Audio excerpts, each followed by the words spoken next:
is the general manager of the Phillies, who I guess told Gabe Kapler what to do. Klatnick, of course, is a graduate of Dartmouth. The Ivy League is running Major League Baseball. Is Javier in Philly, and he's with us here. And he's on Mad Dog Unleashed. Javier, how are you today, pal? What's going on? What do you have for me? Oh, Xavier, I apologize. Xavier, good afternoon. How are you today, pal? What's going on? What's going on, Mad Dog? Hello, Xavier. Nice to talk to you. What's happening now? Hey, Mad Dog, I got two things. One of them is, with regards to this book and Tiger, I heard the portion about the house, but I also heard about Tiger being told to stay away from Michael Jordan. Bottom line is, what do the authors hope to get out of this book? I think it's irresponsible of them with the timing, and I hope Tiger sticks to CBS. Well, hold on now. No, hold on now. He's a public figure. He's worth $1 billion.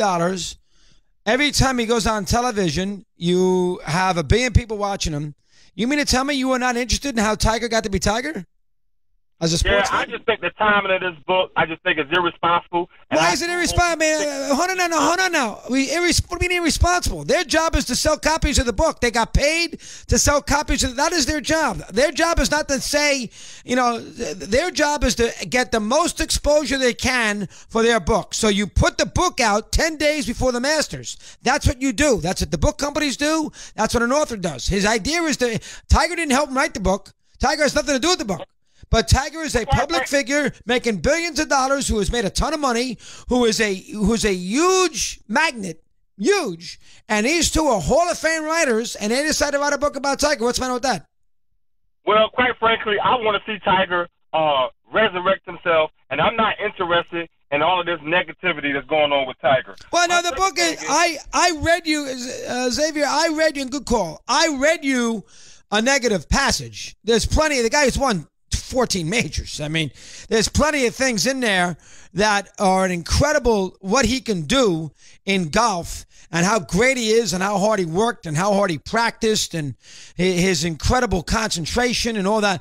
All that's in there, and how he remade his game after he won a major at the Masters in '97, and his work ethic. It's all in there. Every bit of it is in there. So, I mean, if you want, I just read you something. I don't think you want to read about how he, worked with his swing change with Butch Harmon in '99. That's not that interesting. You and I both know that. But the fact that Tiger goes to the Masters, and he's not 18. He goes to the Masters in 2000 or whatever it was, and acts like that, renting somebody's house. This is Tiger Woods. And leaves it a complete shambles.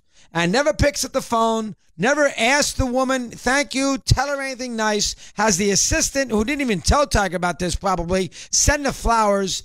That is a disgrace, okay? That is a disgrace. Now, Tiger don't like that. That's a bad portrayal of him, and I understand that. And you want to tell me that the authors are, making a buck 5 days before the Masters when this book comes out? You're damn right there. That's the way the world works. That's what they're supposed to do. If they did this kind of work and they worked 3 years on this book, and this book is as good as it is, and it's a great book, what do you want them to put it out? Christmas Eve? It's a business. This is the way the world works here, folks. And there's plenty of things in there for Tiger that you're gonna like if you're a Tiger fan. Look at me. What do you want me to read you about how he can spin a ball 188 yards with a draw, a fade, and a stinger? Or would you rather read about the fact that he left some poor lady homeless, essentially, in a rented house in Augusta? Jeez. Okay. Who's the update? Zig. Oh, we got. Hey, Zig. Hey, what's up, Russo? I got the Leafs. Yes, you do. And I need one more point from the Wild. Should be able to get that. 5 games. They play Edmonton, Dallas, and 3 on the West Coast. Should get it against Edmonton. So I'm in good shape. So I am going to get the 2 hockey plays, and that is a non-hockey guy who gets 2 hockey plays. I also did a couple of NBA plays. I like to think of an NBA guy, and I'm going to lose them both. So what does that tell you? I get the hockey at guesswork, and with knowledge with the NBA, I lose all 3. Wait, you had my blessing with the NHL. Come on, Russo. Give me a little credit. I did. You gave me your black. How you feeling, all right? All's good. How about the Scott Foster dude with the Blackhawks last night? Oh, yes. What a story. Tell him the story. Go ahead. It's a fascinating story. Tell him the story. It really is. Well, the Blackhawks lost Forsberg, who right now is their starting goalie, to a pregame injury. And then Colin Delia was the starter last night. He goes down. And now, Chris, it's required that, each place, I guess, has a house goalie. And here's a guy, Scott Foster, who's a CPA during the day, and he played collegiately at Western Michigan back in the day. He's banging on a keyboard, and then, you're into the game. So he comes in. He played like 14 minutes, stopped all 7 shots, and you thought he was the mayor of Chicago. He gets the win last night as the Blackhawks beat the Winnipeg Jets. I think the interesting thing is I did not know the rules, Zig. Did you know the rule that you are required to have an emergency third goalie on premises every game that you play in the NHL? I was not aware of that.